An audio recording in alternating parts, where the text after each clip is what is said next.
Hello, good evening, ladies and gentlemen, fellow pulmonologists, physicians out there.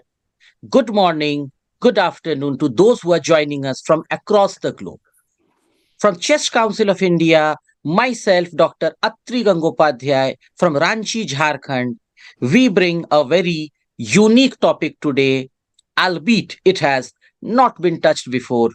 As you read our brochure today, we are going to talk about the relation of pulmonary medications with food intake. What may be the scientific rationale for the same? Because some scenarios we need to be absolutely sure before prescribing a medicine because its relation with food intake can sometimes decide the failure or success of the treatment per se. And since this is an open market, the patient is full of choices. So, suppose in good intention, you prescribe some medicine, but you were unable to communicate the relation with food intake, and the patient did not feel better. Rather than a courtesy coming to you for the follow up, the patient may go somewhere else. And that somewhere else may not be a pulmonologist or a physician, maybe an alternate medicine practitioner also. So that is why food intake, medication are very closely interrelated. Let's take an example. After a normal consultation, lot of patients bombard us with certain things like, can we eat so and so? And you need to be very confident and sometimes patient while answering the same. So, we shall talk more about it later. Before we continue, I would want to introduce the most stellar panelist today. Far north, Punjab, Bathinda, we have Dr. Avneet Garg. He is working at a medical college at Bathinda. He has done his MD, pulmonary medicine, followed by DM, pulmonary medicine from AIMS Delhi, and now he's working at Bathinda, Punjab. From Punjab, we will move a little bit south, a little bit east to one of the most beautiful states created in nature, that is Uttarakhand. Uttarakhand, Haldwani, we have pulmonologist Dr. Anshul Kediya. He has done his DNB pulmonary medicine, again from our national capital, Delhi. Then we shall move a little bit more south, a little bit more east, when we shall touch the coast, that is the state of Odisha. From Odisha, we have our pharmacologist, Dr. Subhankar Choudhury. He is working at a medical college at Rourkela, Odisha. From there, we shall go south and to the center of India, to the city of pearls, to one of our cyber hubs, Hyderabad.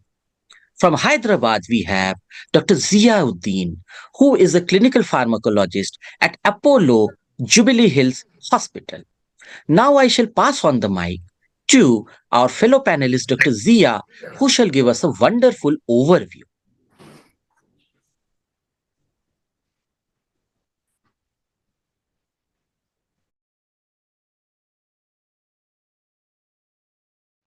Good evening, all. Thank you for the introduction. My topic is on rationale of oral medicine with food intake. So I'll be talking what is the rationality of advising the patients on whether to take the medications with food, without food, or before food, or with certain types of food, or to avoid certain foods which are containing rich in some calcium or minerals. So my presentation will be a simple generalized presentation, which will be mostly of general principles of pharmacology. It's drug absorption, focusing on pharmacokinetics, and its subdivision like absorption level. So the content of this presentation would be, I'll be discussing those factors of foods which will influence the efficacy of medicines, and also those properties of medicine, and how to take those medications while depending on the properties of individual drugs. So, which are the factors which influence the efficacy of drug related to foods? So, what food can do is food stimulates the production of gastric acid, Food can remove active ingredients of medicine. Food absorption of certain medicine is enhanced by taking bile secretion. Food also has effect on rate of gastric emptying, and food also causes physical absorption of medications. And there are certain foods like certain like alcohol, which has effect on central nervous system, and how it will influence the medicine efficacy or action or absorption. So foods which stimulates the production of gastric acid. Certain medications such as erythromycin or isoniazid, it compromise when it comes into acidic environment for pertaining to absorption. So acidic environment, it will cause the medicine to degrade, and thereby the medicine absorption will get reduced, and less medicine gets available by availability in the blood, and therefore the efficacy of the medication gets compromised. So thereby the such medications which needs to be taken during empty stomach. So anti-tubercular drugs like rifampicin, isoniazid, which should be taken on empty stomach, or need to be should be told as 1 hour or 2 hours prior to the 1 hour before or 2 hours after the meal with a glass full of water. Food which stimulates the production of gastric acids. However, there are also certain medicines which require acidic environment for its absorption and thereby bioavailability, such as ketoconazole, itraconazole. Such medicines should be taken after food. There are certain foods which, when taken, which are present, there are certain minerals or certain ions which are present in these foods, which will cause chelation for another drug when it is taken, like certain foods which are chelating certain drugs. So basically, it removes the active ingredients. It takes the ion or the mineral which is present in the food, chelates that particular active ingredient, and thereby it forms insoluble or complex which will not get absorbed and gets excreted from the GI. So such examples like calcium, iron. That's why you can say tetracyclines should not be taken along with milk or milk-containing products, or calcium-containing products should not be taken. Why? Because calcium chelates tetracyclines. So a very good example is doxycycline. When advised to the patient, is to tell clearly that the milk or milk products should not be taken along with this particular antibiotic. However, if the patient is to take, and there need to be a gap of that, like 1 hour, like 2 hours, there should be a gap of 2 hours. 2 hours is that time when the food product, which is the containing calcium or milk, is excreted, and thereby the GIT is ready for such kind of drugs for absorption without influence of calcium in the food. So absorption of certain medicines are enhanced by bile secretions. So bile secretion will enhance the absorption of certain medicine which needs to be taken after food, like griseofulvin, which is best to be taken after food or with the fatty meal. So that helps or facilitate the increase the absorption. And food reduces the rate of gastric emptying. When food reduces the rate of gastric emptying, thereby it reduces the rate of absorption. By fatty food will reduce the rate of gastric emptying. Reduction in gastric emptying will reduce the rate of absorption. However, there are certain medications which the absorption is enhanced by taking with fatty meals, such as albendazole. And I previous slide I told you. Why? Because these drugs are poorly water soluble and very highly lipid soluble. So when food which is rich in fatty meal, it gets absorbed. So fatty meal, like patients you can communicate, like veg patient or non-veg patient, depends on that. Fatty meal options in the diet can be advised, like the fatty diet, butter or cheese or fattiness or veg and food absorbs certain medications. So physical absorption, this property or the food, certain food particles will absorb certain drugs. Like example, digoxin. If there are studies which have seen, the pharmacokinetic studies which have observed that digoxin when taken with a food which high fiber content. So this high fiber content will absorb the digoxin, and thereby reduction of that particular digoxin into the blood and bioavailability. So digoxin has an oral bioavailability of approximately 75%. although the intake efficacy might diminish when taking digoxin with high fiber foods containing. This is the principle of physical absorption which occurs with the high fiber content and digoxin. So there are foods which affect the central nervous system. That is a very common example is alcohol. So patient needs to be educated when they are being prescribed with certain medication which crosses blood-brain barrier, and the action of that drug is in the central nervous system. And especially those medications which causes diminish or depression of the central nervous system, such as example antihistamine and other drugs which are having sedatives, which should not be taken along with alcohol. So this will the such medication should not be taken with alcohol, because alcohol will potentiate that particular effect of that particular medicine and thereby cause more drowsiness, dizziness when these two products combine, like certain medication with alcohol. So medicine properties and how to take the medicine. So when we need to, there are certain medications which has proper side effects, which are known side effects for patient and many of the physicians who are prescribed. So these side effects can be reduced while educating the patient on how to take the medication. So, such as certain medications having known side effects with nausea, vomiting, or irritation or difficulty to digestion or gastric ulcer, and certain medications which are used to treat gastro reflux or digestion problems.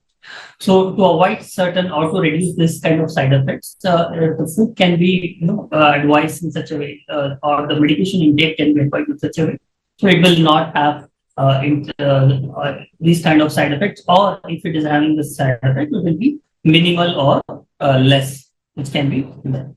So it also certain also foods will remove medicine from the site of applications. That also I will discuss in separate for the slides. Food also improves drug absorption, which I have discussed. So coming to nausea, vomiting, if a drug is known side effect, nausea, vomiting, certain such as allopurinol, and many other drugs which you also know in your day-to-day practice, which induces nausea, vomiting. Such medicines are suitably to be taken after food to reduce the side effects of nausea, vomiting, not before food, as it will cause. It will have known side effect nausea, which can minimize by taking after food. Certain medications which cause irritation, difficulty in digestion, also can cause gastric ulcer. These certain medicine, this kind of medicine which has this kind of known side effect need to be taken after food. So to have reduced the side effects of this particular drugs. So medicines which are used to treat GERD, gastroesophageal reflux disease, such as antacids and many other drugs like PPI, digestion problems, which can happen the secretion of gastric acid after entering the stomach. Thus, antacid should be taken immediately after food. So, food to avoid medicines removed by the food. So, medicines there are which are used for oral applications like oral thrush or any for local application gels. Common examples like nystatin or miconazole gel. So these this need to be educated to patients, saying that you apply this only after you have consumed the food. So if the patient applies this and takes the food, naturally this food is going to remove or take away the drug from the side, from the oral mucosa, and thereby there will be reduced efficacy and decrease in recovery from that oral mucosa. So food also improves drug absorption, which I have already told you. So with certain medications such as like antiviral, ritonavir, sacubitril are more easily absorbed with the presence of food.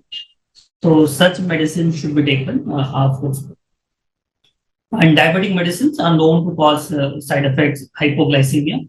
So certain instruction, very basic instruction, which many patients will already know that. So metformin, gliclazide, this should be ideally taken with not too long after or before food. This is to avoid hypoglycemia. So certain symptom side effects which can be linked how the food should be food should be taken along with those medicines. So summary of this presentation: gastrointestinal absorption is favored by empty stomach, and thereby the absorption is more of the drug in empty stomach. So absorption rate is reduced once the food intake is started. So absorption of a drug is reduced with the ingestion of food.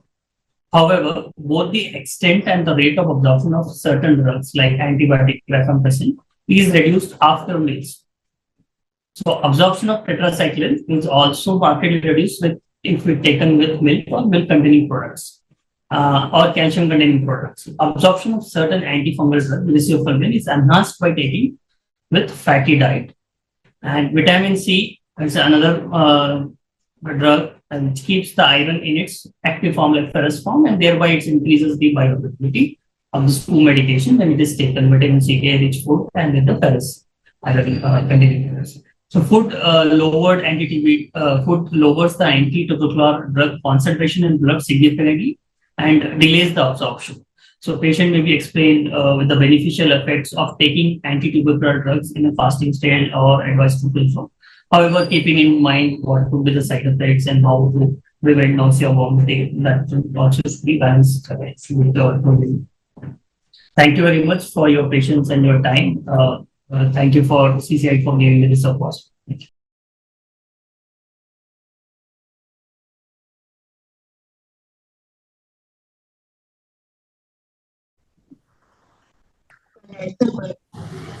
Thank you, Dr. Ziauddin, for such a wonderful overview.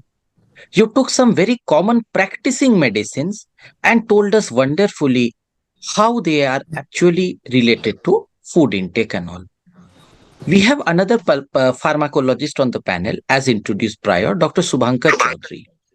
Yes, sir. Pan India, and not only in India, rest of the world also, the treatment of tuberculosis and pulmonologists are invariably linked. So, Dr. Shubhankar, kindly tell us the relation of first line anti TB medicine with food intake, how you would want to advise the, let's say, pulmonologist or physicians at your hospital. Sir, am I audible, sir? You're wonderfully audible and visible. Thank you, sir. Now, sir, at first, I want to add that these are the drugs, first line anti-tubercular drugs. In a country like India, they are much needed drug to prevent multi-drug resistance. And people will say that how food can associate with this drug resistance. The most common cause is that all the first line anti-TB drugs, especially isoniazid and rifampicin, their absorption takes better in empty stomach, or you can say a minimally filled stomach. Now, what happens? We used to give the drugs and used to tell the patient that take these drugs in empty stomach. And what happens? They usually take this drug in empty stomach for first 10 to 15 days, and suddenly they complain that they are suffering from typical gastric upset, nausea, vomiting, gastric irritation, and they used to stop this medication by their own, saying that their compliance factor is very crucial in this phase. On the other hand, the first 2 months, that is the intensive phase, what we can say, the bacterial load is high, and you have to achieve a peak plasma concentration of at least two sidal drugs, that is isoniazid and rifampicin, especially for first 21 days. So it is a very crucial period. And to achieve MIC, that is minimal inhibitory concentration, you need to give the drug in such a situation that they must have 30 minutes time before food intake.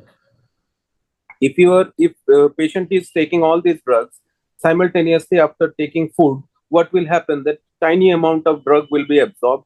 Most of the drug will be complexed with food and will be eliminated from GIT. A very small amount of drug, especially isoniazid, will be absorbed from GIT. On the other hand, in a country like India, there is a pool of fast acetylator and there is a pool of slow acetylator. In cases of fast acetylators, if you are taking isoniazid with food, absorption will be less, and after that, the fast acetylating enzyme will not leave a single molecule. Maybe maximum molecule will be destroyed simultaneously. So, in such cases, we have to achieve a minimal, that is, we have to achieve the Cmax of these drugs, that is peak plasma concentration of isoniazid and rifampicin. And for that, we must advise the patient to take these drugs, and within 30 minutes, they can take meals so that they get enough time for absorption. In case of pyrazinamide and ethambutol, I should say that the safest one, that is a relationship with food, you can say pyrazinamide is the has you can say least association with food is pyrazinamide, because in case of rifampicin and isoniazid, actually food impairs their absorption. In case of pyrazinamide, food delays absorption, not impairs, actually delays absorption. The drug will get absorbed, but it after a longer duration, after a longer period, and you will get the most area under curve, that is the total number of drug you will achieve. Okay, but it is not that so much sidal as per isoniazid and rifampicin. So it will take a longer time to attain the concentration in plasma. So, and the ethambutol, the static drug, I can't say that food maximally impairs absorption of ethambutol like isoniazid and rifampicin, but it has a tiny role in all four first line anti-tubercular drugs because it is purely static. So what I can say overall, that patient compliance also matters, and we have to sterilize the patient in first 3 to 4 weeks. That's why a gap of 30 minutes, take the food after having all these drugs within 30 minutes, at least for 1 month, so that compliance will be preserved, peak plasma concentration will be attained, sidal action will be gained, and our purpose will be solved. After that, in next 1 month, 2 month, and then in the continuation phase, what we can do, that we can suggest that you take meal, after meal have a gap of 2 to 3 hours, and then take anti-tubercular drugs, so that after maximal gastric emptying, a minimal food will be there. It will not hamper in drug absorption, and gastric irritation will also be less. So this can achieve in next 3 to 4 months. But in first 1 month, take it in empty stomach, and after 30 minutes, take meal, so that all the gastric upsets will be minimized, and peak plasma concentration and MIC, minimal inhibitory concentration, will not be affected. And MIC, if intact, sidal effect will be gained, least chances of getting resistance against isoniazid and rifampicin, because low MIC will make a very beautiful option for these drugs having mutation and getting resistant. Thank you, sir. So that's wonderful. So basically, if I want to pass on the message, first one, importance of anti-TB drug is preventing drug resistance. So empty stomach, medicine, then meal, complete everything inside 30 minutes.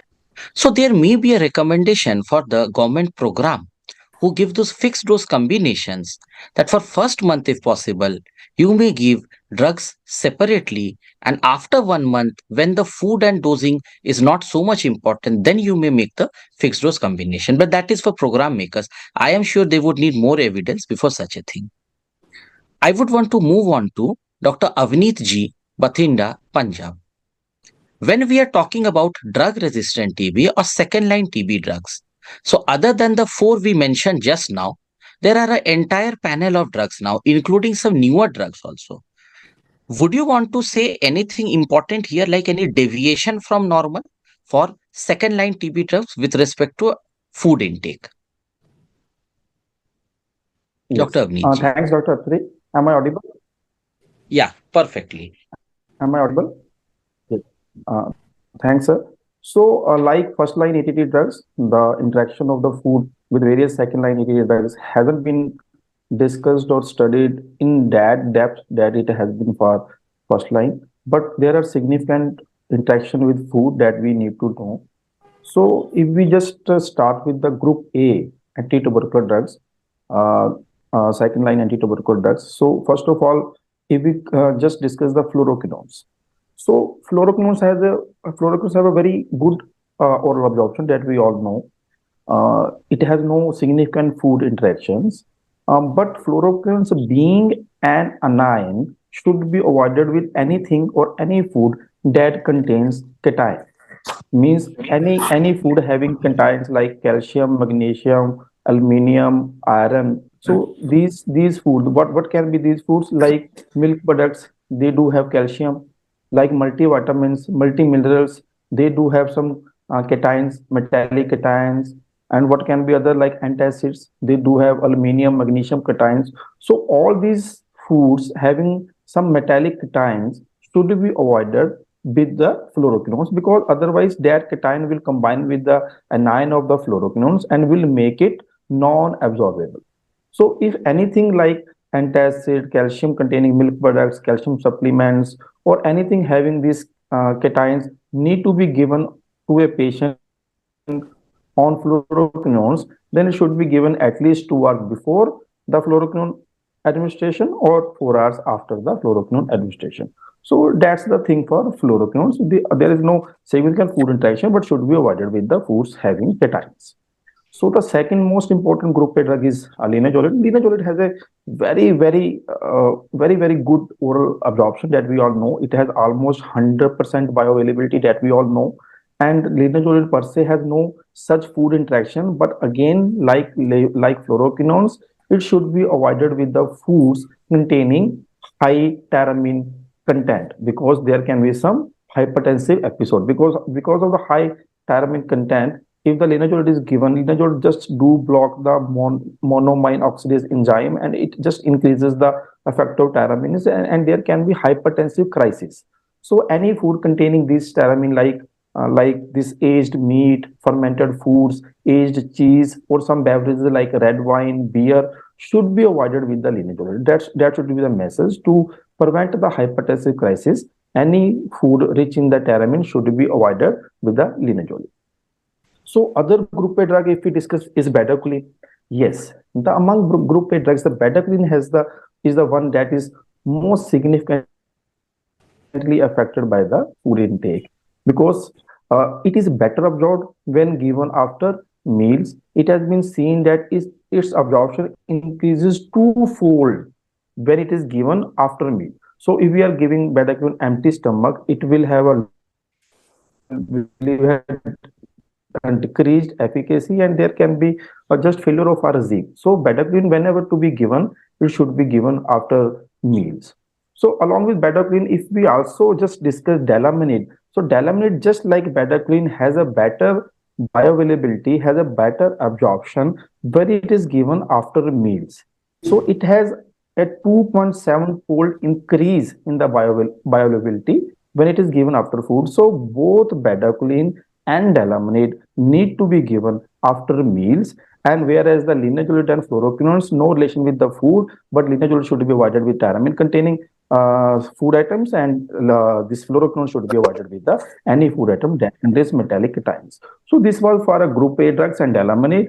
And if we follow our group B drugs, so in the group B, we have the clofazimine and we have the cycloserine. So if we see the clofazimine, so there has been a study that just discussed and just studied the interactions of clofazimine with the food, orange juice, antacids, etc.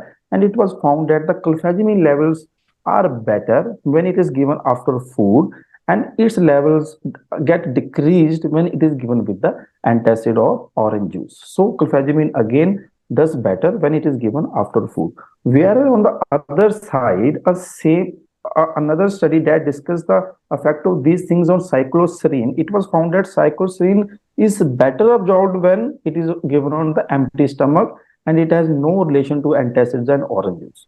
So among group B drugs, cycloserine is better when it is given empty stomach, whereas the clofazimine is better when it is given after foods.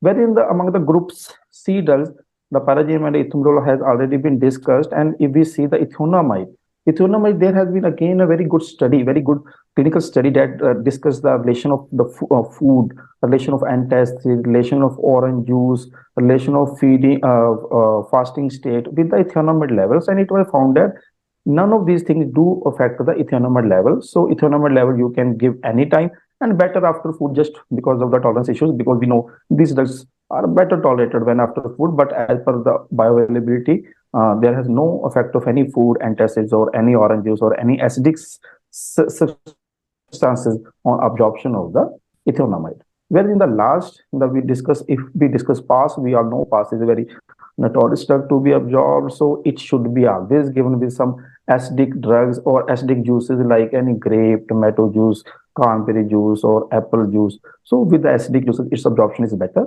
and it is always to be given with some acidic product. So this is for the second line drugs. And if we just concise it, all these drugs can be given after food, and better to be avoided, linezolid to be avoided with the ptaramine containing foods, and fluoroquinones to be avoided with the cation containing foods. And whereas cycloserine is better absorbed when it is given empty stomach, and pass is better absorbed when it is given with some acidic foods. So Over to that's a the wonderful summary. That's a wonderful summary. So maybe that's why in the national program also, there is no fixed dose combination for the second line drugs, and all the second line drugs are available individually.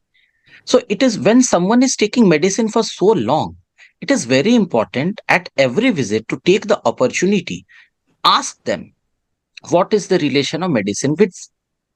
I myself, during my post graduation days at Delhi, I had faced scenarios when patient or attendant were coming that we are taking the medicine, but our patient is not okay, our patient is worsening. Sometimes when we used to test for drug resistance, we used to find it to be okay.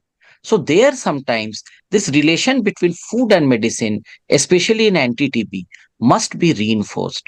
All physicians, because anti-TB medicine is not written by only pulmonologists, it is written by all physicians, gynecologist, ophthalmologist, rheumatologist, any department you name, they do write anti-TB medicine. So we all should know this relation. We have an audience question. So any of you may volunteer for this audience question. Dr. Madhav Kulkarni from Bengaluru, Karnataka. What may be the consequence of adding proton pump inhibitor with other respiratory drugs? Anyone from you may answer.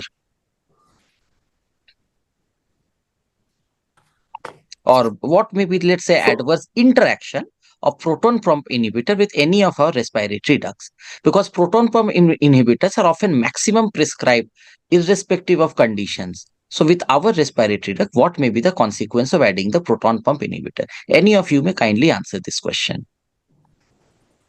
So, like we discussed already, the levels of clofazimine per se among the second line anti-tobacco drugs do decrease when it is used with the proton pump inhibitors or antacids or whatsoever it is, any acidic drugs. Similarly, the levels of this antifungal drugs, itraconazole, voriconazole, we do avoid with them. We do avoid these drugs with the PPIs because their absorption is not better with these drugs. So thank you. Thank you. Now we would want to move on from Punjab to Uttarakhand. Dr. Anshul, after anti-TB, currently we all are facing interstitial problem, interstitial fibrosis, and the need for prescribing antifibrotics have increased like anything. Also, there has been a patent removal for the price of antifibrotics, which are now available for the common man. So kindly tell us regarding the what may be the guideline currently, or what may be your experience currently with respect to antifibrotic and food intake. Dr. Anshul, for you. Thank you, sir, for the wonderful opportunity. So this through this topic, I could read more about these food and drug interactions. And yes, antifibrotics. I personally go for nintedanib drugs, nintedanib, in few scenarios like IPF and systemic sclerosis ILD, and in progressive fibrosis ILD, and I usually ask patients to have it after food because there are many gastric issues after taking in empty stomach. So I usually ask patient to have after food. I'm not updated regarding what are the guidelines, and I usually ask my patients to have after food. You might update me regarding what else could be there. Yeah, we will come to that. What else? Dr. Avneet ji, some relation of food with the adverse effects that may be caused by antifibrotics. Like antifibrotics are actually notorious for a lot of adverse effect. So Avneet ji, how have you noticed with respect to antifibrotic adverse effect that may have some relation with food, or how you can minimize the adverse effect of antifibrotic by food? So, thank you, sir.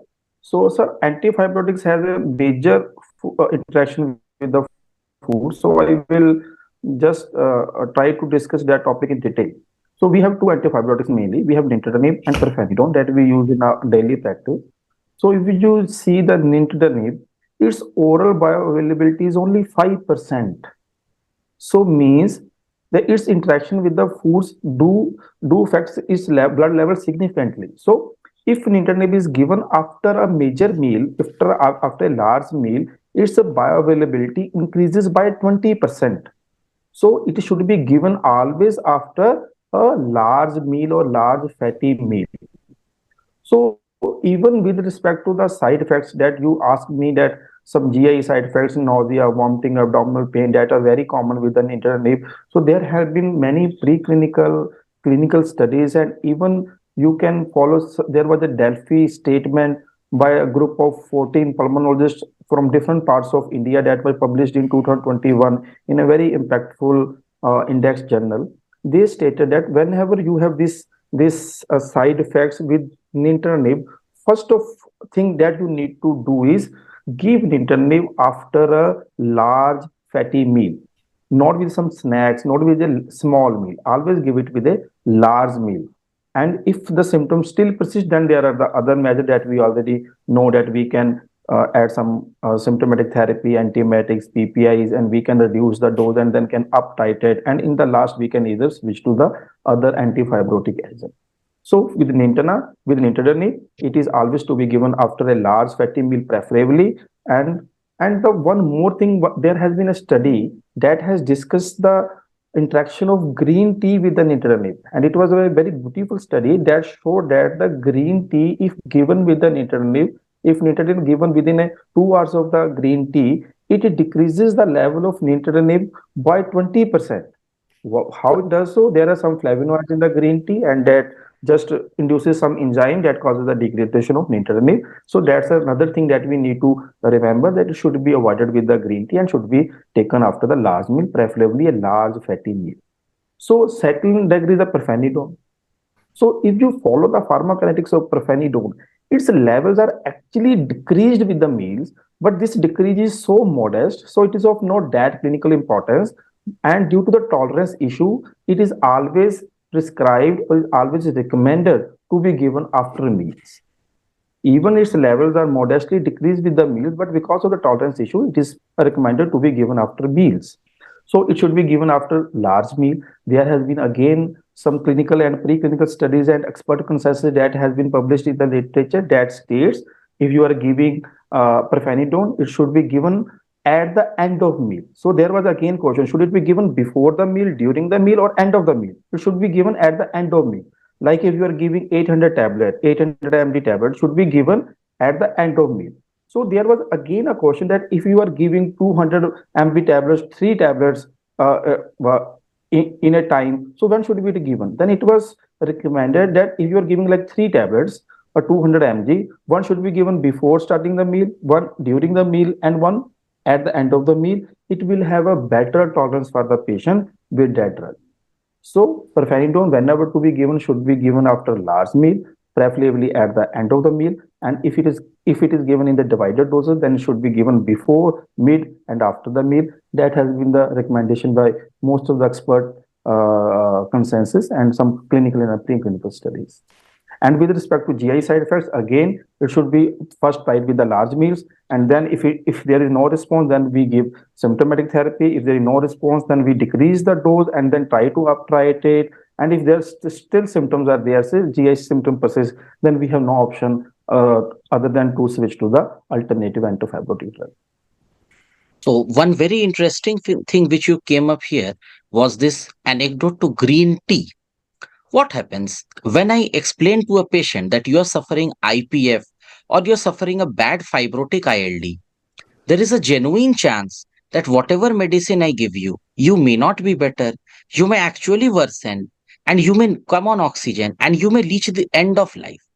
So sometimes I need to tell the patient that this disease, a fibrotic ILD, may actually be a death sentence for you, except maybe if you can afford or you may get a lung transplantation. So often some patient who, let's say they have a good relation with me, there is a breaking of the ice.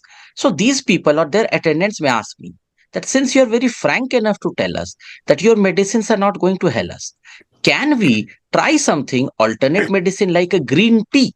So I often get this question from people that if I have a bad disease where you know that you are unable to help me, can I have something like green tea? So from now on, those who are listening to our webinar, to all these people, you please tell green tea is welcome. But if you are taking Nintedanib, take green tea and Nintedanib far away from each other, because there can be a 20% decrease in the efficacy of the Nintedanib. So that is wonderful which you told us. I would want to move on to Dr. Zia from Hyderabad. Welcome, sir. You did a fantastic presentation giving us the foundation for whatever we are discussing. Pulmonologists need to write lot of immunosuppressant, steroid, non-steroidal immunosuppressant. In fact, steroid you may tell is one of a mainstay medicine. Tuberculosis, certain cases we need to write steroid. Asthma, other than inhaled steroid, if there is a burst, then again we give some steroid.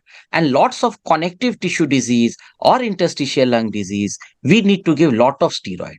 So Dr. Zia, kindly tell us with respect to immunosuppressant and food intake. Yeah. So, the list of oral immunosuppressants such as tacrolimus, sirolimus, MMF, and steroids. These oral immunosuppressants, when given, how is the relation with the food intake and when to be spaced? So, these medications, when they are given, they are advised to be taken on empty stomach. Example, tacrolimus, or just at least 1 hour before the meal or 2 hours after the meal. So this will help food when it's taken along with the food. It decreases the rate of absorption and extent of absorption. So tacrolimus, if you can say example of tacrolimus, oral tablet of tacrolimus, when it's taken, it gets rapidly absorbed, and the blood bioavailability reach within 1 or 2 hours into the peak plasma levels, and then there is good absorption, but also there are certain slow absorptions in certain individuals because of pre-elimination during the absorption stage. However, food has a definitely role when it taken along with such these medications. It decreases the absorption rate and extent. And also alcohol needs to be avoided with this medication, because alcohol will increase the release of tacrolimus, especially if it's an extended release or sustained release tacrolimus. The release of tacrolimus will be enhanced, and it increases the this thing. And also some patients, when tacrolimus along with antacids are prescribed, usually it's given like antacids like aluminum or magnesium should not be given together, because spacing is required, because this will increases the serum concentration of tacrolimus, which in turn will pose the individual risk of having toxicity. So mostly, generally, these immunosuppressants are gapped with 1 hour before meals or 2 hours after the meals. Thank you. Wonderful. Any of our panelists can currently volunteer. What he told, that was for the immunosuppressant. With respect to oral steroids, anyone would want to say that how do we advise our patient while prescribing the oral steroid and food intake? Sir, oral steroids, usually I ask the patient to have it after food, and usually by going by the circadian rhythm, the 8 o'clock, around 8 o'clock after food is the best thing. So I usually, because steroids usually cause gastritis, so it is better to have after food. So that's something wonderful. When you mention circadian rhythm, I want to talk about a patient of mine. I had to prescribe this person oral steroid because of hypersensitivity pneumonitis. The patient was a IT professional. The patient had some fancy hobbies, because the patient believed in the philosophy that if I'm earning good, I should live good. So whenever the person used to get some leave from the work, the person used to go bird watching or bird photography. And the person actually used to spend lot of time with these rare birds, and the patient developed a bad attack of hypersensitivity pneumonitis. So I had to prescribe steroid. Then when I talk to person about circadian rhythm, The patient gave me a googly, pardon using the term googly because currently Cricket World Cup is going on, so I had to use the term googly. The person told that my IT job involves working with some Canadian people in real time. So the person's office used to start at 11 p.m. Indian Standard Time and used to end by 8 a.m. to 8:30 a.m. Indian Standard Time. And the person told that I am doing this job for the last 7 years. So what is circadian rhythm for me? Is it morning like everyone else, or is it as per my work time? Because after that 8 a.m. I generally go to sleep and I get up by around 4 to 5 p.m. And from 4 p.m. to 5 p.m. till 11 a.m. the person used to do the various activities. So while we are talking circadian rhythm, we need to ask our patient regarding shift related work. Why I stress this point is sometimes we face a painful scenario that I also prescribed the same medicine and patient worsened, and patient went to so and so who may be a Tom, Dick and Harry in my opinion, but that Tom, Dick and Harry prescribed the same medicine and the patient got better. So sometimes these things like food and medicine, what may be the right circadian rhythm for the patient and medicine, sometimes these may clinch the outcome. Now I would want to go toward the anti-allergic medicines. Again, anti-allergic medicines are perhaps in India, if you talk about oral pulmonary medications, the maybe the most highest prescribed. Anti-allergic medicine are mainly from two classes. One is the leukotriene antagonist or montelukast, and one are the various antihistamine, which may be first generation or second generation or newer antihistamine. So, Dr. Shubhankar ji, since you work at a medical college, you actually meet sometimes dermatology people, pediatric people, ENT people, and of course, pulmonary or internal medicine people. Kindly guide us with respect to montelukast and antihistamine with food intake. If I tell about antihistamines, there are two groups, first generation and second generation. First generation drugs are lipophilic drugs, easily gets absorbed, crosses blood-brain barrier, and causes anticholinergic and antihistaminic side effects. They are known for that. And these side effects are drowsiness, lethargy, difficulty in concentration, then blurring of vision, dryness, everything they used to produce. And their uses are also limited. In cases of severe allergy, mastocytosis, hereditary, I can say urticaria and hereditary mastocytosis, or extreme environmental allergy, severe pruritus. Only in this situation, we use first generation antihistamines. And like in cases of Parkinsonism, I can say one of the you can make a debate about promethazine, off-label uses there. So very rare uses of first-line antihistaminic drugs, especially one drug that is used in pregnancy, that is doxylamine, the first-line antihistamine drug, which can cross blood-brain barrier and can produce antihistaminic, anticholinergic, and blah blah side effects. Now, in pregnancy, still this is preferred just because it minimally crosses placenta and minimally produces teratogenic effect or any phytopathic effect, CNS effect, anything it produces least. That's why doxylamine and pyridoxine combination is approved for pregnancy-induced nausea and vomiting. Now, what happens in pregnancy? Various ladies used to come with anticholinergic and some antihistaminic side effect like sedation, dryness, and everything. What we can do in this situation, we can prescribe the drug with food. That is, we can tell her to take this drug with light meal, or in fact, she can take after a lunch also, because absorption will be reduced and this type of effect will also be, I can say, CNS side effects will also be less, and antihistaminic effect she will get. Any type of allergy, any type of vomiting, she will get desired effect.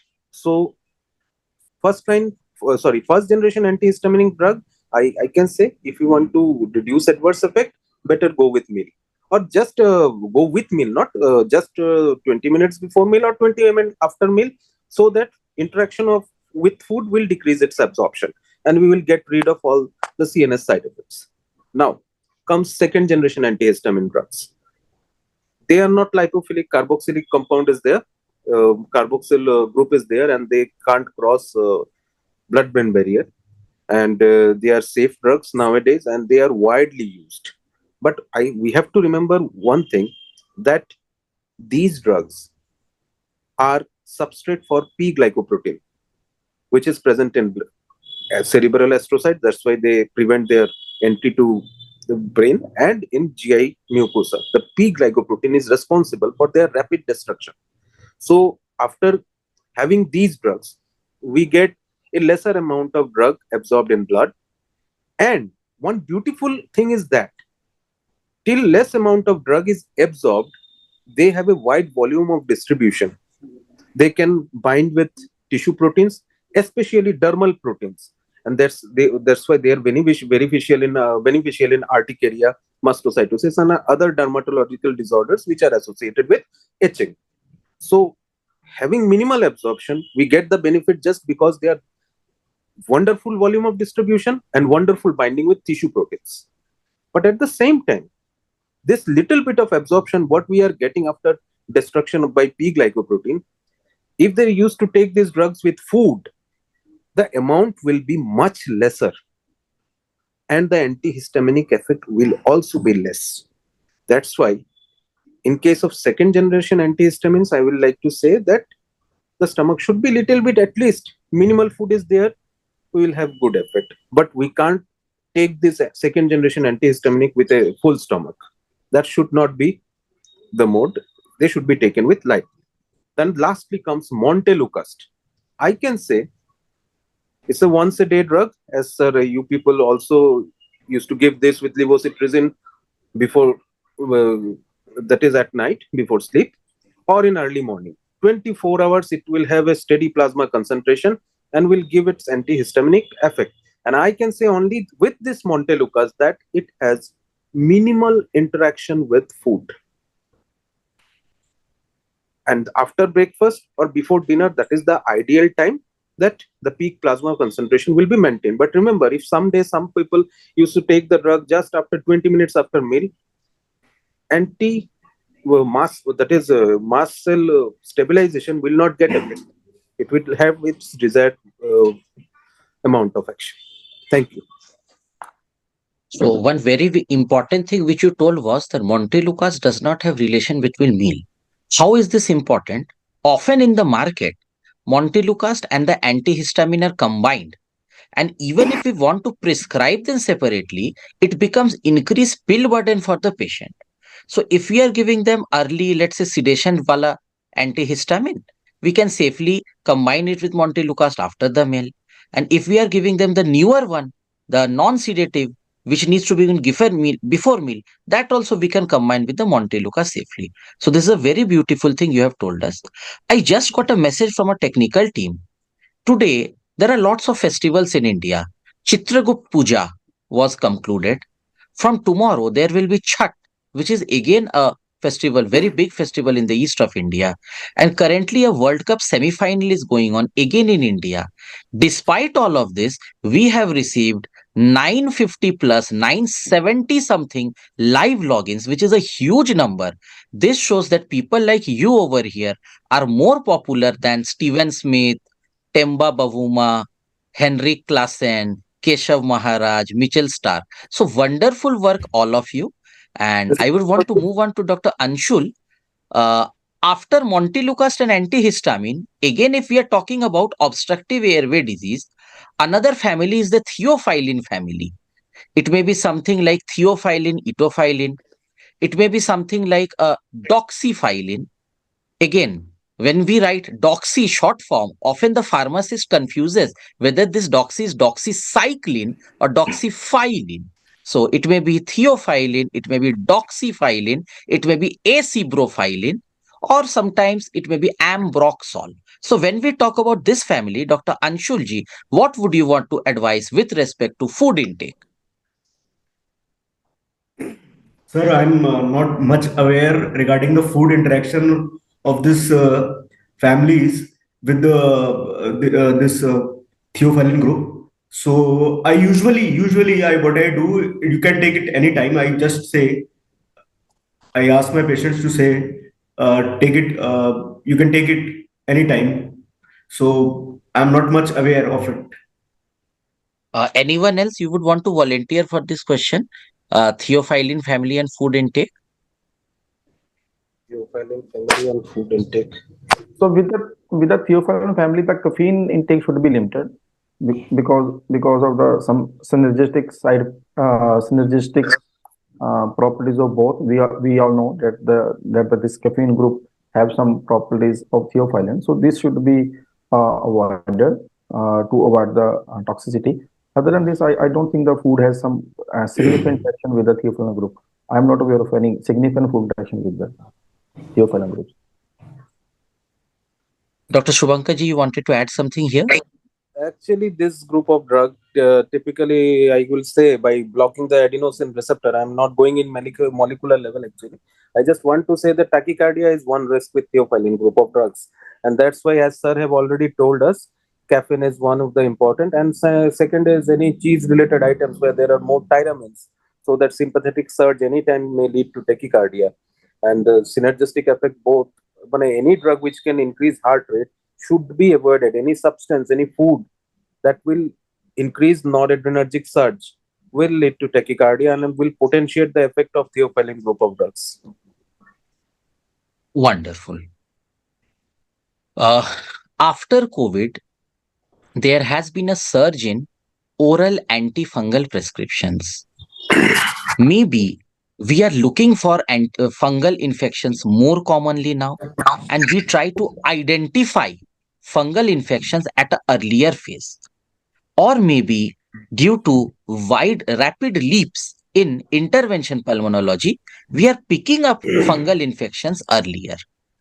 Now, initially, when the patient is admitted, we are giving IV medicine. But often, unfortunately, antifungal may be needed for a longer period of time, which may be from 1 month to 3 months, sometimes even longer. Dr. Zia sir, kindly guide us first with respect to the oral antifungal in a OPD patient who is taking it for a long time. Second, in the admitted patient, when we need to prescribe some critical IV antifungal, whether these both scenarios have some relation with food intake. Dr. Zia, sir. Yeah. Thank you, sir. So oral antifungal drugs like fluconazole, itraconazole, ketoconazole, voriconazole. So these oral antifungals are the food interactions, how it is. When you come to the commonly used fluconazole oral tablet is not much related with the food, with food or without food. And there are, when you come to azole group of drugs like ketoconazole is advised to be taken with food, and itraconazole also to be taken with food. And the other antifungals is also like voriconazole. Voriconazole needs to be taken on empty stomach 1 hour before food at least, or 2 hours after the meal. So this is how the food intake along with the oral antifungal medications relation to that. However, coming to intravenous antifungal medications, so intravenous antifungal medications, the route itself is carried into the intravenous, into the bioactivity of these IV injections due to this form goes into 100%. So food intake is more with that particular side effects, if it is there related like nausea, vomiting, those side effects. But however, oral administration, oral antifungal, the food intake is related with this azole group of drugs, like ketoconazole, which is taken with food. Thank you.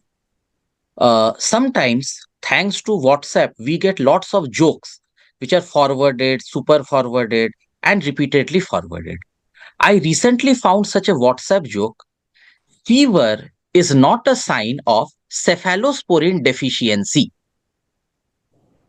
Because often, when the patient is at a periphery area and the patient was unable to reach a doctor, someone, it may be a medicine shop, it may be a non qualified health practitioner, tries to prescribe a cephalosporin. So often it has become that this disclaimer that fever should not be taken as a sign of cephalosporin deficiency. So, Dr. Avneet ji, when you are prescribing oral antibiotics from the cephalosporin family, other beta-lactam, let's say ferropenem, or oral penicillins. How would you want to guide us with respect to food intake and these oral antibiotics of the cephalosporin family? Thanks, sir. So, if we just follow the oral beta lactam that we usually prescribe in our clinical practice, then the drugs are amoxiclaviculatic acid, moxicillin and claviculatic acid, and then we most commonly prescribe cefpodoxime and then cefroxime, even cefixime and furopenem. So these are the main drugs I think we do prescribe in our routine clinical practice. These are the major drugs. So all these fellows could have no such major interaction with the food, but if we just follow minutely, then we can see that if we just see the amoxiclavulanic acid.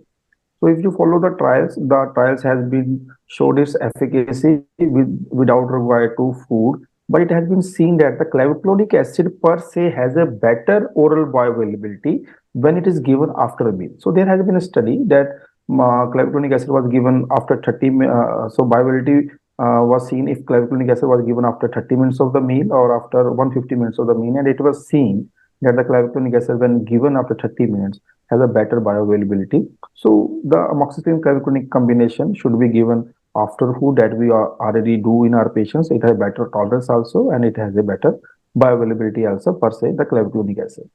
If you see the another beta lactam drug like the cefpodoxime, so the cefpodoxime per se has a very cefpodoxime has a increased bioavailability with food, but this is so modest that it is not of clinical importance. But yes, with this antacids or this H2 blockers, its efficacy decreases. So somebody asked among the audience that what are the drugs to be avoided with this H2 blockers and the antacids. So this is one of the drugs, cephalosporin. They do have a reduced oral bioavailability when it is given with these antacids or H2 blockers.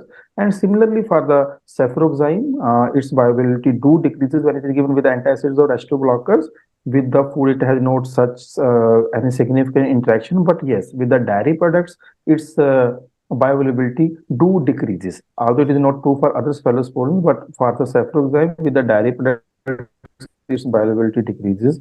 And for the another beta lactam like furopenem, I don't think it has some significant food interaction, any food interaction with the furopenem. So in the brief to conclude, this amoxiclav should be given after food or better bioavailability with the clavulanic acid. Cefpodoxime, obviously after food and need to be avoided with this H2 blockers or antacids, so because they can decrease the bioavailability, and furopenem for the tolerance purpose again after food. So all these drugs do be preferred with after food.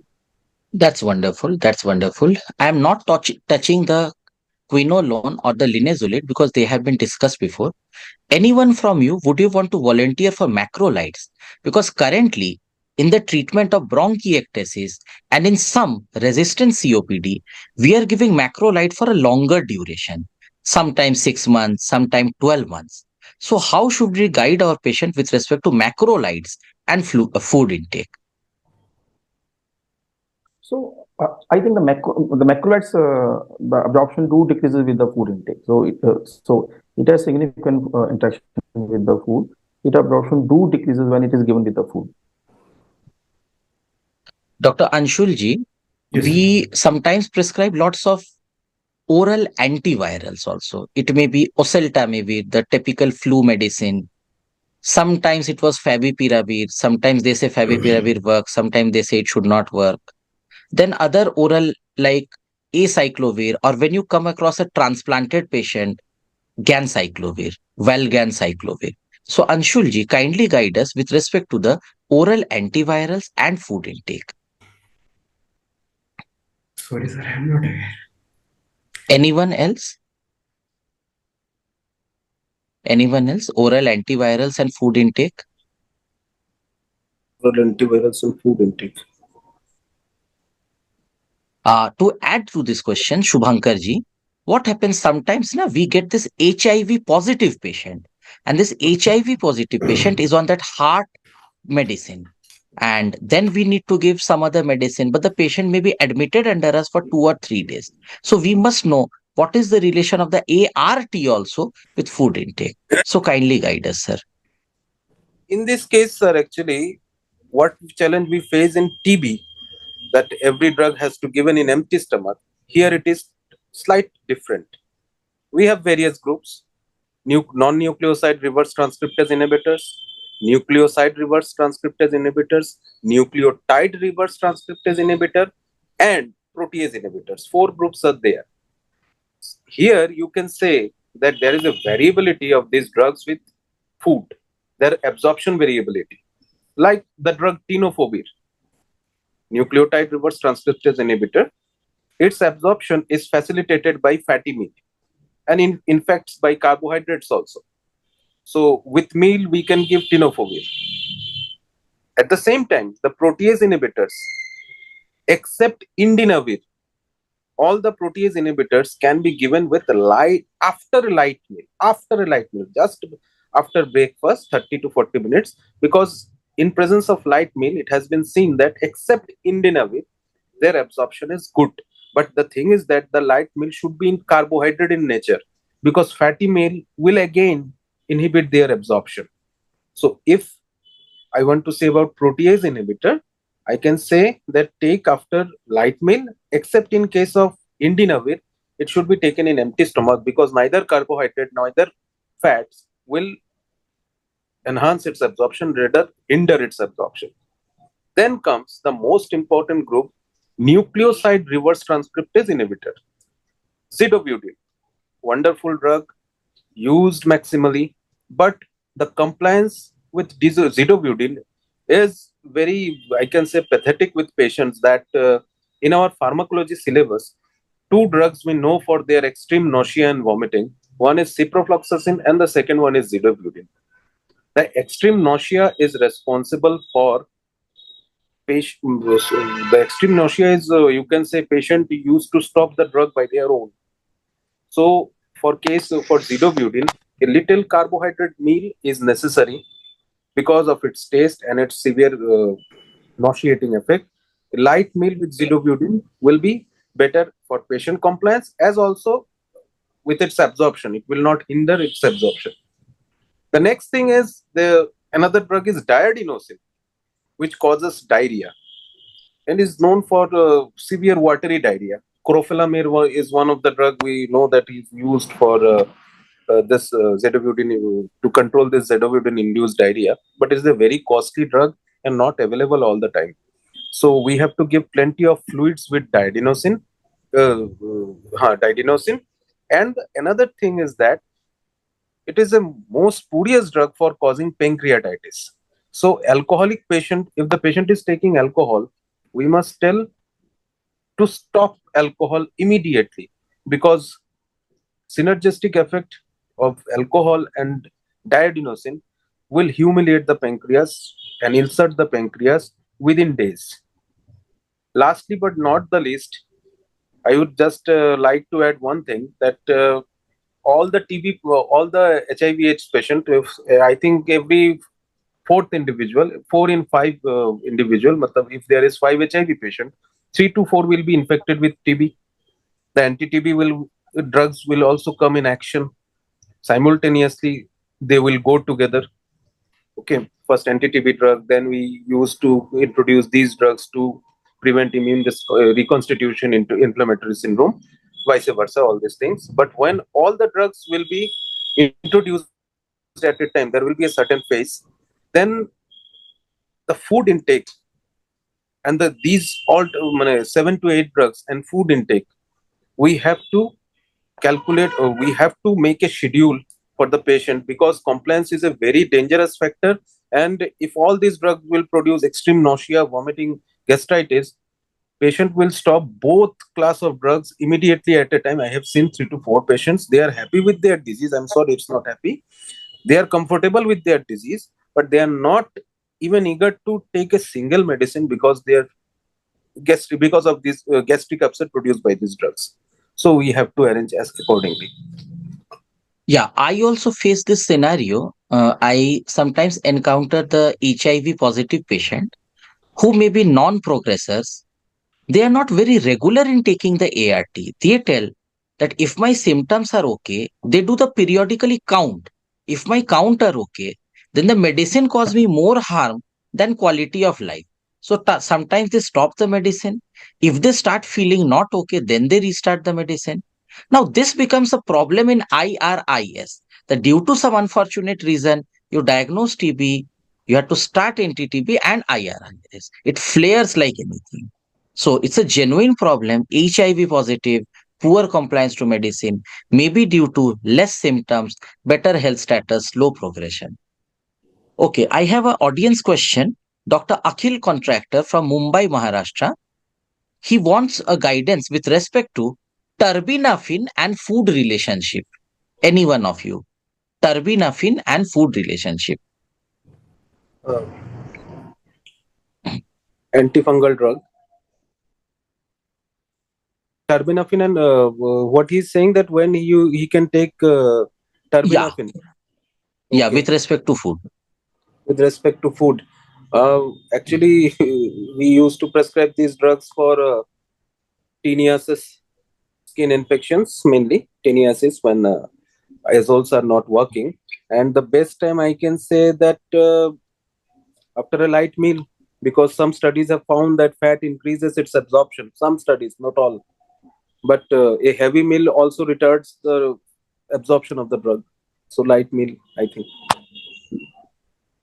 Okay, thank you. Now I would want to come to anti-diabetic medicines and anti-hypertension medicines. Although not core pulmonary medicine, but lot of our patient may be suffering from hypertension and diabetes. So Dr. Anshulji, can you kindly guide us that you have this patient of taking some oral anti-diabetics? Uh, and how would you want to guide this person, oral anti-diabetic and food intake? Sir, many cases in diabetics, when the we do the treatment according to the HbA1c levels. So if patient is taking on oral hypoglycemics and on oral anti-diabetic drugs not controlled, so we move to insulins.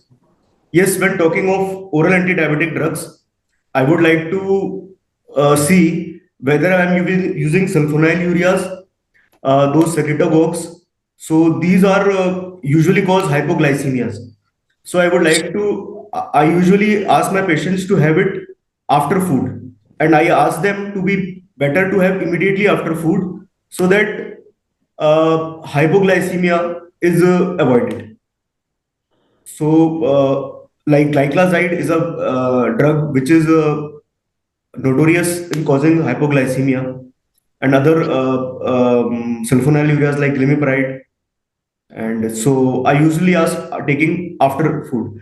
There are few medications which are not causing hypoglycemia, like newer anti-diabetic drugs, like DPP4 inhibitors and this SGLT2 inhibitors. So I can safely ask them to take anytime, and usually if I have to treat like I have to give, so I also give empty stomach also. So it is according to the blood glucose level I usually decide, and thus and using secretagogues. If I am using secretagogues, then I usually ask them to have after food. So So that's a wonderful approach, that first we need to understand the risk for hypoglycemia. If someone has a risk for hypoglycemia, maybe after meal is safer than before meal. If we know that no, this patient should not have a risk for hypoglycemia, then maybe it becomes immaterial. After anti-diabetes, I would want to talk about anti-hypertensive, anti-lipid medications, and thyroid replacement. Dr. Zia sir, at Apollo, you have these wonderful endocrinologists, cardiologists, the metabolic practitioners. So kindly guide us with respect to antihypertensive, lipid medications, and thyroid related medications. Dr. Zia, sir. Thank you, sir. To begin with, thyroid medications. So preparations are containing thyroid hormone, which should be administered at same time and the same consistent schedule to avoid large fluctuations in the serum concentration and serum levels. and also foods that may interfere with the absorption of thyroid hormones needs to be spaced in few hours before giving thyroid hormones. Like example, patients more of thyroid hypothyroidism, severe hypothyroidism comes with the obesity or sometimes with constipation, and doctors tends to prescribe high fiber diet, advise them to give a high fiber that this thyroid hormone and this thyroxine, which is there orally, and when taken along with high fiber foods, that will decrease the absorption of thyroid. So at least a 4 to 6 hours gap should be there between thyroid hormone and the high fiber containing diet, which needs to be educated to patient the time of prescription.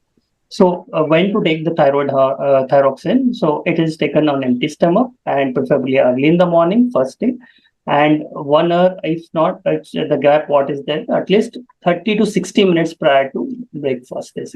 So it's very good if it is 1 hour before the breakfast, if not at least 30 minutes, and then which can be taken, and the absorption is very good. So there are some certain patients who are on enteral nutritions, which takes on enteral nutritions, and now for more than 7 days, some experts recommend that tube feeding should be interrupted for at least 1 hour before and 1 hour after the dose of thyroxine, which is given to this patient to monitor and to monitor check the thyroid function. Because and also if there is a requirement of high fiber diet and then thyroid, then there is also recommendations to monitor the thyroid levels, TSH levels, and possibly a chance to increase the thyroid dose when these patients are on such kind of high fiber diet content foods advised at this time. Coming to anti-hypertensive medications and the foods which interact. So there are certain medications, antihypertensive, which we all know, like which is potassium-sparing diuretics, like spironolactone, which spares the potassium from excretion and have a side effects of having a hyperkalemia.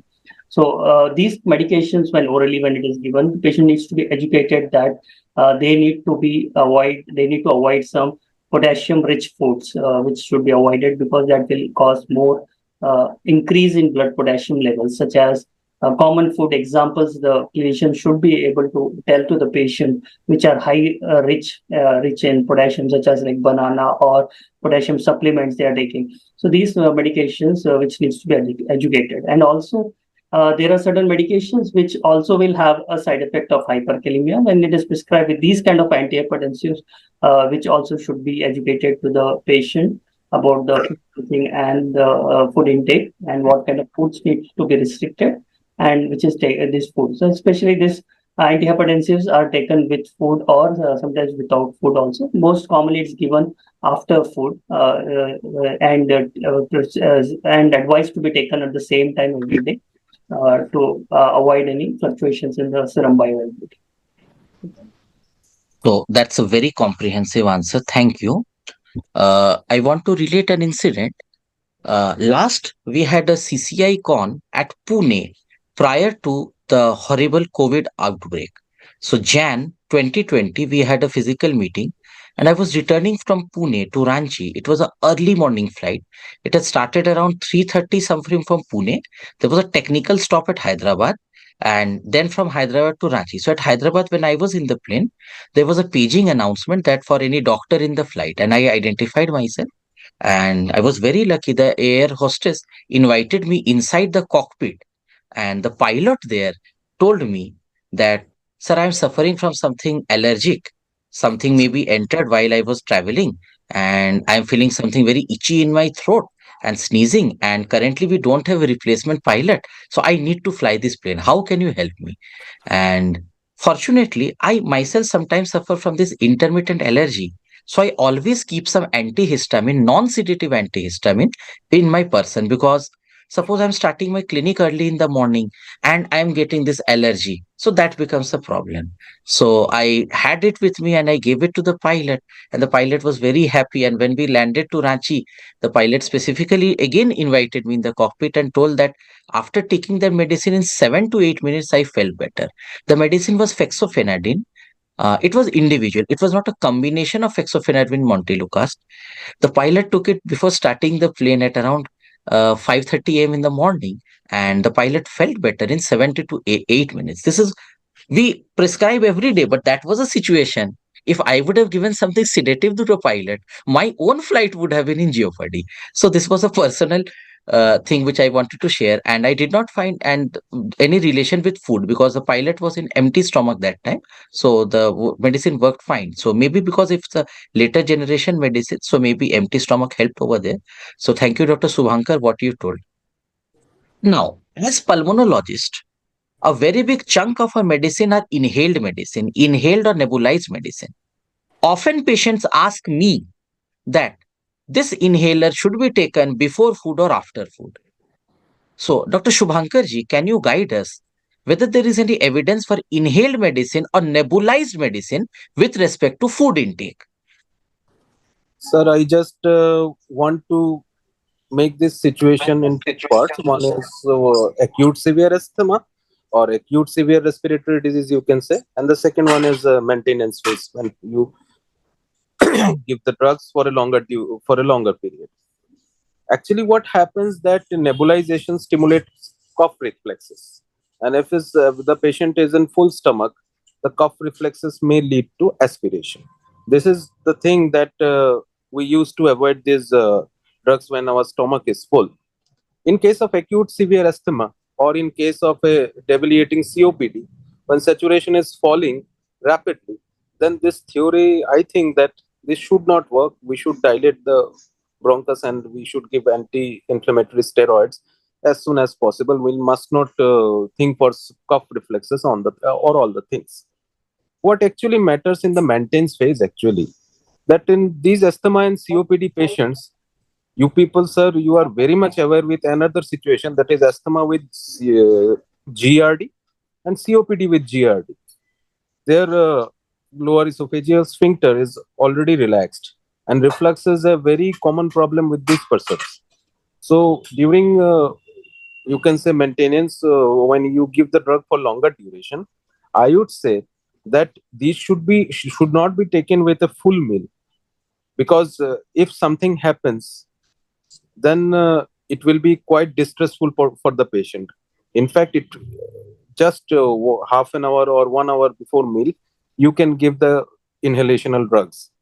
But at the same time, there are some other issues also, that inhalational steroids actually, mainly I have found such complaints by patient, that is inhalational steroids they used to take, and they have some taste related problems. I have told them to go for gargling and all these things, but still then they faced much problem with taste sensation and all this thing, not with albuterol or not with anticholinergics, but with steroids. So I have told them ki, as your taste sensation has been decreased, so take some lozenges or some lemon, you can say lemon stuffed food or anything, so that it will get minimized.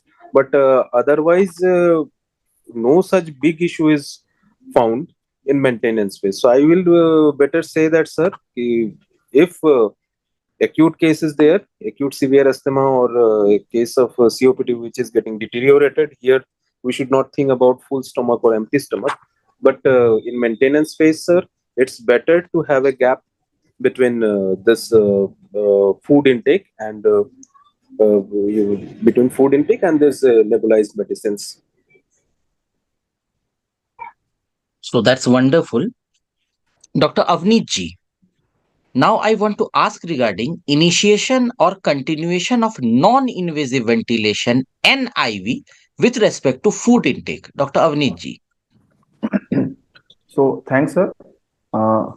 This is a very important topic, how we feed our patients on NIV, and because this is the thing that we all as a pulmonologist do encounter in our routine day-to-day practice. So if we follow the evidence, if we follow the literature, the guidelines are, the literature is very scant. There are no set guidelines or recommendations that how you need to proceed. So what is the issue? Issue is that if you are on NIV, if a patient is on NIV and we want to feed the patient, so there are two concerns. First concern is that there is a risk of the aspiration. We do feed the patient and we give NIV. There is gastric insufflation due to positive pressure air, and there will be a risk of the aspiration. And secondly, when the patient is of NIV, so there is a risk of deterioration of the ventilatory parameters of the patient, either decrease in the oxygenation or increase in the PCO2. So these are the two things we fear to remove NIV, or we fear to give fields with the NIV. But on the other side, we can't let our patient to starve also, because in NIV, we know that the work of breathing increases, the respiratory rate increases, the respiratory muscle use is increases. So the normal energy expenditure increases. So we need a good calorie intake to counteract that. Otherwise, we can have consequences either in the short term and the long term. So how to proceed? Should we uh, i- is it to breathe or to eat? So we should have a fine balance between both, and we should consider both. So if we just discuss the literature, as per the evidence, we all know there was a very big French observation study that discussed that if you give enteral feeding with the NIV, there is more risk of ICU stay, there is more risk of mortality, and there is more risk of NIV failure. This all study we know, but it doesn't mean we should starve our patients. So there are no set guidelines. There are some general measures that we need to entertain. Like first of all, we need to assess the severity of the disease. Like a patient is too severe that patient is on NIV. He is barely able to remove his NIV. Then we need to postpone the feeding, because in the acute state it is better to postpone the feeding. If it is patient is severely ill or critical, and patient is on a longer duration of NIV, then we can postpone the feed by 2 days unless the patient is better, and then we can gradually start the feed. Secondly, we need to assess the nutrition status of the patient. If patient nutrition status is good, then we can even avoid feed for 2 days. There won't be any much consequences. But if patient is malnourished, then we need to devise some alternative methods of feeding, either enteral. If enteral is not possible, then we need to go for parental. Other than this, some general measures during the like patient on NIV, patient should be at angle of 30 to 40 degrees. Secondly, there are specific NIV, like when we put NG for enteral feeding, there is a risk of leak with the NIV mask. So there are specific NIV masks, specially designed NIV masks that do have port for the NG insertion. So there will be the leaks will be minimized, although these masks are a little costly. With respect to the NG tube, we can try to put a lower diameter, like a 8 French diameter tube, because that will have a better tolerance with the patient and less reflex, although there are chances of dislodgement with this thing. Among the CPAP or these modes of the NIV, if we compare the CPAP and BiPAP, if we can go with the CPAP like in the pulmonary edema or OSA, then we should go with the CPAP, because the CPAP there is chances of less aspiration than BiPAP. That's from the literature. And if we can limit our peak inspiratory pressures, like if our patient is having adequate volume on some minimal pressure, then we should try to achieve that, because with the increasing peak inspiratory pressures, there will be overcome of the threshold limit of the esophageal sphincter, so there will be a risk of aspiration. Other than this, what can be the other precautions? Like we can use some prokinetic drugs for better gastric emptying. We can use gastric residual volume, although the new aspirin guidelines are against for measuring the gastric residual volume, but for the NIV patients, we can do that. And how we do that? We can just monitor 6 hourly, and if the gastric residual volume is more than 500, then we can avoid the next feed. And we can just avoid the bolus feeds. We can, if our facilities allow us, then we can give continuous feeds at a precise rating or gravity driven feeds, so that with the bolus feed there will be more risk of the aspiration, but with the continuous feed there will be a less risk of aspiration. And in the last, if we are not able to feed our patient enterally, then we should consider the parenteral feeding. Either it is by the peripheral venous cannula or with the central venous catheter. And in contrary to the old belief that parenteral feeding is always too harmful than the enteral, because of this microbiological structure of intestine and other risk factors of parenteral feeding, the new calorie trial, the famous calorie randomized trial, has seen that the parenteral feeding is not that unsafe when it is compared to the enteral feed, and we should consider the patient for parenteral feeds when we think that the enteral feeding is not possible in our patient. So we need to customize, we need to improvise, and these general measures, when kept in mind, we can just see that how our patient should be done with these things. Thank you. Now we have almost reached the end of our discussion. Dr. Anshul ji, you have planned this patient for some procedure like a bronchoscopy or a thoracoscopy, and you have asked the patient to be fasting for, let's say, 6 hours or 4 hours.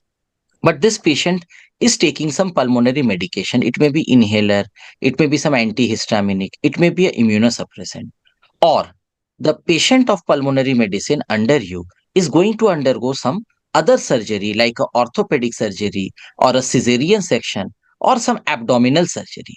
So, in such fasting for a procedure, how would you want to advise this patient with respect to the regular pulmonary medication, Dr. Anshulji? Sir, could you be specific what regular pulmonary medications? One is inhaler, like a patient of, let's say, asthma is taking an inhaler and an antihistamine, and you have planned a bronchoscopy or a thoracoscopy. Or again, this patient of asthma has become pregnant, and we know that this will not be a normal labor, this will be a cesarean section. So, when you are fasting for that surgery, then how would you want to guide with respect to the regular pulmonary medication? It may be the inhaler, it may be the oral medicine.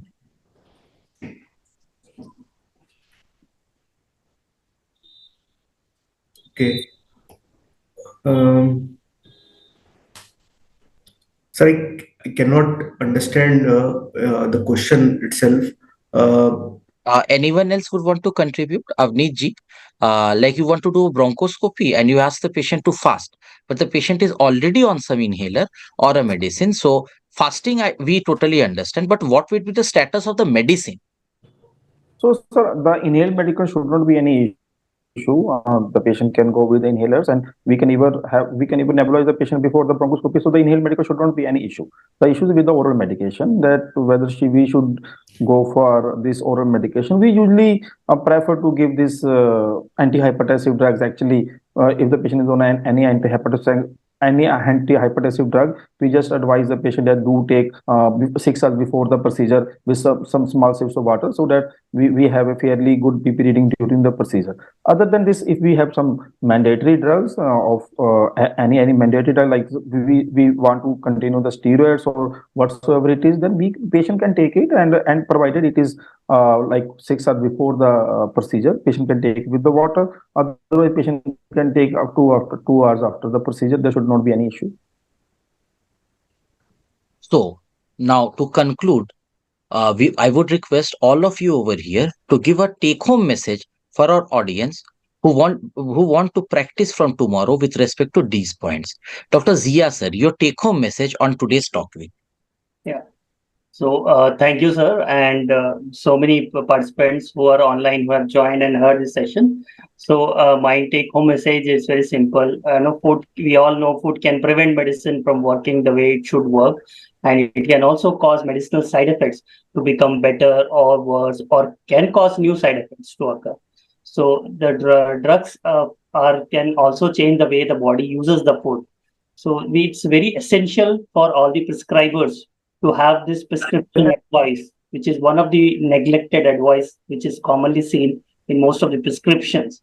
So to have it into the prescription, and that change I would expect from many prescribers get it from this, and to learn about what drug when they are using as a single molecule, whether to take with pre-meal, with meal, or post-meal, or when it is used as a combination molecule, like A plus B plus C, three ingredients are there, or A plus B, then what advice need to be changed, what food relations need to be advised, which will change irrespective of single.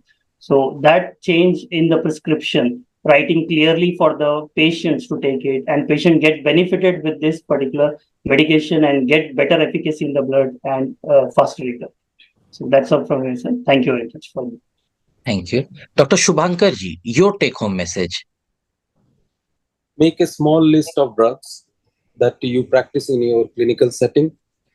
Know the pharmacodynamic and pharmacokinetic interaction in very short, actually. We don't need to know much about this. as we are treating TB, we are treating allergies and other things, and HIV, as these things which have discussed in last 1 hour. I just want to say, in case of TB or in case of HIV, the pharmacokinetic and pharmacodynamic parameters must be well known. In case of antihistamines, muscle stabilizers, and all other drugs, a little mistake, I'm sorry, I'm not saying that it is acceptable, but it can be overlooked. But in case of antibacterials and antivirals, a good pharmacokinetic and pharmacodynamic drug interaction may save many people from resistance, from developing resistance, actually. Thank you, sir. Dr. Anshul ji, your take home message.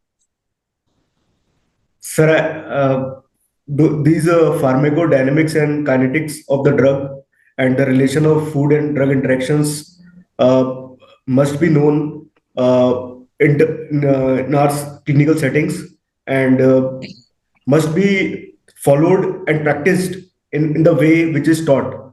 But unfortunately, it is not being done.